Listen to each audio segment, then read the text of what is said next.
کہ ایسا کوئی محبوب نہ ہوا ہے نہ تو ہوگا جیسے محبوب محمد رسول اللہ۔ سبحان اللہ۔ اسلام کا ایک واقعہ سماعت کریں، اس کے بعد کھڑے ہو کر سلام پڑھ لیں۔ اللہ کے رسول ماں عائشہ صدیقہ کے کمرے میں اپنے بستر پر سو رہے ہیں۔ اسی کمرے میں ماں عائشہ صدیقہ اپنے بستر پر سو رہی ہے۔ آدھی رات کے وقت اچانک بی بی عائشہ کی آنکھ کھل گئی۔ تو بی بی عائشہ کی عادت تھی کہ جب سرکار ان کے حجرے میں آرام کرتے تھے تو آنکھیں کھلنے کے بعد وہ سب سے پہلے سرکار کے چہرے انور کا دیدار کیا کرتی۔ اب جب بی بی عائشہ اٹھی اور سرکار کے بستر کی طرف دیکھا تو حضور پاک اپنے بستر پر نہیں تھے۔ بی بی عائشہ فوراً اٹھ کر بیٹھ گئی اور دل میں سوچتی ہیں کہ اللہ تیرے نبی کہاں گئے ہوں گے، تیرے نبی کہاں گئے ہوں گے، تیرے نبی کہاں گئے ہوں گے۔ آخر بی بی عائشہ نے اپنے کمرے کا وہ دروازہ جو مسجد نبی میں کھلتا تھا، اس دروازے کو کھول کر دیکھا کہ شاید سرکار مسجد میں ہوں، نماز پڑھ رہے ہوں یا دعا کر رہے ہوں۔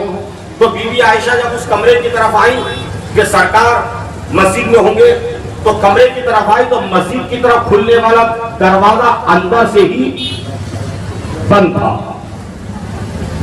جو لگاتے ہیں اس کو کیا بولتے ہیں؟ کڑی، جیسے کڑی کھانے کی بھی ہوتی ہے،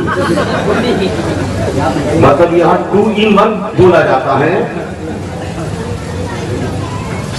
کسی کو اگر لالچ دینا ہو وہ بیچارہ بھوکا ہے، ارے بھائی صاحب کھانا، ارے ایک کام کر بیٹا کڑی لے کر آ جا، تو اس کے دل میں بالکل بلیاں اچھل رہی ہے کہ بھجیے والی کڑی آ رہی ہوگی، اور بیچارہ لے کر آ گیا وہ لوہے کی زنجیر تھی، یہ لو والوں کا خون ہوا ہوگا بیچارے غریب کا۔ چلو ٹھیک ہے بھائی، جو بمبئی والے بولے وہی کھڑا کڑی۔ عائشہ صدیقہ جب آئی تو وہ دروازہ اندر سے بند تھا۔ ماں عائشہ صدیقہ نے دروازہ کھول کر مسجد میں دیکھا تو حضور پاک مسجد میں نہیں۔ پھر ماں عائشہ صدیقہ نے خیال کیا کہ سرکار شاید باہر ہو، تو بی بی عائشہ صدیقہ نے باہر کے طرف کھلنے والے دروازے کے پاس آئی تو وہ دروازہ بھی اندر سے بند تھا۔ ماں عائشہ صدیقہ نے وہ دروازہ کھول کر باہر دیکھا تو نہ تو سرکار مسجد میں نہ ہی سرکار باہر۔ اب ایک بات بتاؤ، جب یہ دروازہ بھی اندر سے بند، یہ دروازہ بھی اندر سے بند، تو کیا ماں عائشہ صدیقہ نے یہ سوچنا نہیں تھا کہ جب دونوں دروازے اندر سے بند ہیں، سنکل لگی ہے، زنجیر لگی ہے، کڑی لگی ہے، تو سرکار باہر جا ہی نہیں سکتے، ہے نا؟ مگر سنو، یہ آج کے دور میں جو ہم پیدا ہو گئے نا، کلیوگ ہے کلیوگ،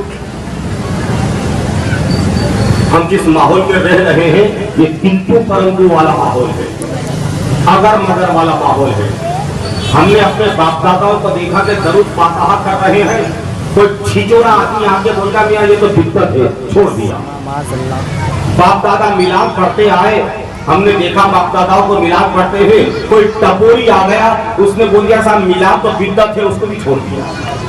باپ دادا بزرگوں کی مزار پر چادر چڑھاتے، پھول چڑھاتے آئے، دیکھتے رہے، کوئی آوارہ قسم کا آدمی آ گیا، 4 بال فیویکول سے چپکا کر اور بول دیا صاحب یہ تو ناجائز ہے، تو چھوڑ دیا۔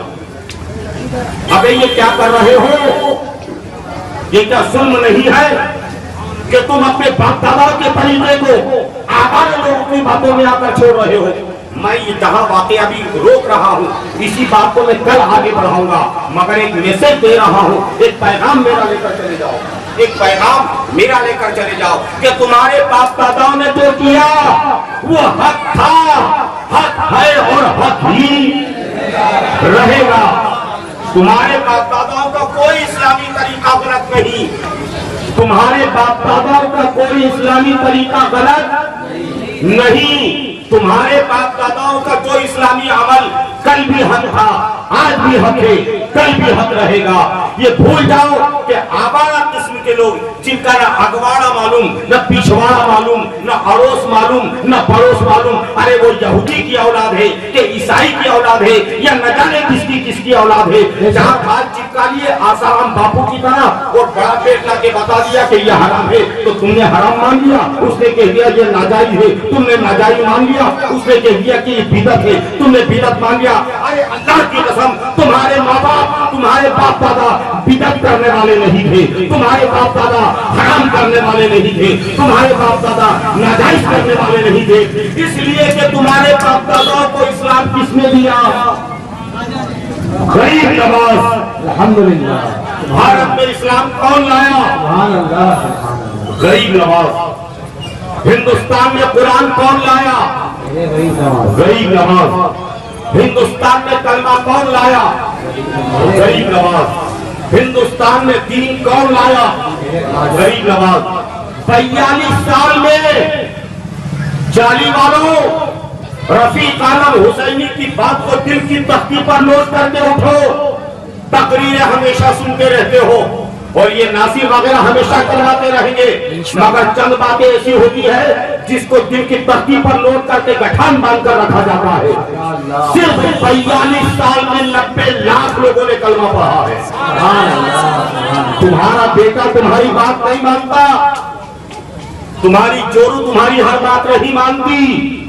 میرا وہ غریب نواز تھا جو عطائے رسول بن کر آیا، 42 سال میں 90 لاکھ لوگوں نے سب چھوڑا، ان کے دامن کو تھاما اور رب کا کلمہ پڑھا۔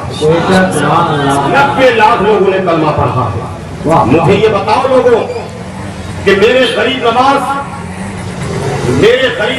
نواز کے ہاتھوں پر خاکی انسان 90 لاکھ لوگوں نے جب کلمہ پڑھا تو تمہارے باپ داداؤں کو دین کس نے سکھایا؟ میرے غریب نواز غریب نواز نے۔ تمہارے باپ داداؤں کو اسلام کس نے سکھایا؟ غریب نواز غریب نواز نے۔ تمہارے باپ داداؤں کو شریعت کس نے سکھائی؟ غریب نواز غریب نواز نے۔ اور غریب نواز کو یہ اسلام کس نے سکھایا؟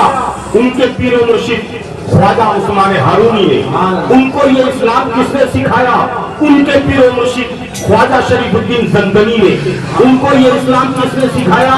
ان کے پیر و مرشد خواجہ قطب الدین محمود چشتی نے۔ ان کو یہ اسلام کس نے سکھایا؟ ان کے پیر و مرشد خواجہ ناصر الدین ابو یوسف چشتی نے۔ ان کو یہ اسلام کس نے سکھایا؟ ان کے پیر و مرشد خواجہ ناصر الدین ابو محمد چشتی نے۔ ان کو یہ اسلام کس نے سکھایا؟ ان کے پیر و مرشد خواجہ ابو احمد عبدال چشتی نے۔ ان کو یہ اسلام کس نے سکھایا؟ ان کے پیر و مرشد خواجہ ضیاء الدین ابو اسحاق شامی نے۔ ان کو یہ اسلام کس نے سکھایا؟ ان کے پیر و مرشد خواجہ ممشاد الدین اوری نے۔ ان کو یہ اسلام کس نے سکھایا؟ ان کے پیر و مرشد خواجہ امین الدین حبیرت البصری نے۔ ان کو یہ اسلام کس نے سکھایا؟ ان کے پیر و مرشد خواجہ شدید الدین حذیفہ المرعشی نے۔ ان کو یہ اسلام کس نے سکھایا؟ ان کے پیر و مرشد سیدنا خواجہ ابراہیم ادم بلخی نے۔ ان کو یہ اسلام کس نے سکھایا؟ ان کے پیر و مرشد خواجہ فضیل ابن عیاض نے۔ ان کو یہ اسلام کس نے سکھایا؟ ان کے پیر و مرشد خواجہ عبد الواحد بن زید نے۔ ان کو یہ اسلام کس نے سکھایا؟ ان کے پیر و مرشد خواجہ امام حسن بصری نے۔ ان کو یہ اسلام کس نے سکھایا؟ مولا علی مشکل کشا نے۔ مولا علی کو اسلام کس نے سکھایا؟ محمد رسول اللہ نے۔ اور محمد رسول اللہ کے پاس یہ اسلام کہاں سے آیا؟ خدائی اسلام عرش سے آیا۔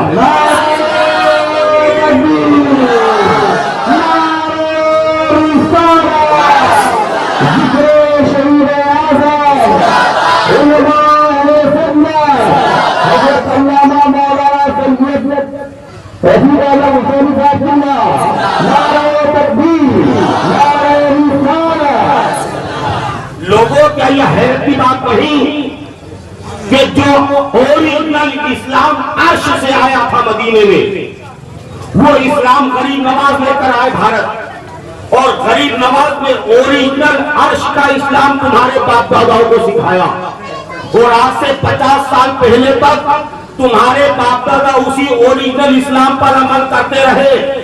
فاتحہ دلانا اسلام ہے، نیاز کرنا اسلام ہے، انگوٹھے چومنا اسلام ہے، میلاد پڑھنا اسلام ہے، صلاۃ و سلام پڑھنا اسلام ہے، اللہ والوں سے تعلق رکھنا یہ اسلام ہے۔ آج ڈپلیکیٹ یہودی